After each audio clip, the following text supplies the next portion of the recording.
Good evening po mga Repa Pips. Ngayon nga po ay nandito po ako sa puntod po ng aking nanay at ng akin pong pamangkin dahil isang taon ko na pong hindi nakakasama na amoy napapatawa ang aking ina. Dahil mahilig po akong mag-amoy sa buhok po ng nanay ko.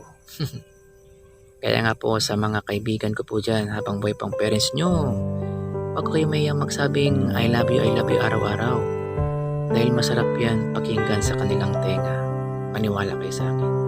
At always pong monitor sa inyong parents dahil natatakot po yan sila. Ang mas maganda, pilitin nyo po sila. Bahala kayo mag-away, basta pilitin nyo. Maniwala kayo sa akin. Ang mas masakit pa nito is birthday po ng tatay ko, September 6. Ngayon po ay September 5, kinabukasan September 6. Dapat magse-celebrate po kami pero hindi po natuloy dahil masakit pang nangyari sa akin ina. Kinuha po siya ni Lord. Ayan po, nasa taas po si Mamang. Kaya, Mang, I love you araw-araw. Yun lang po, maraming salamat. And Papang, advance happy birthday. Ingat po palagi. God bless. Yun lang po mga Repa. Good night and I thank you. Salamat po.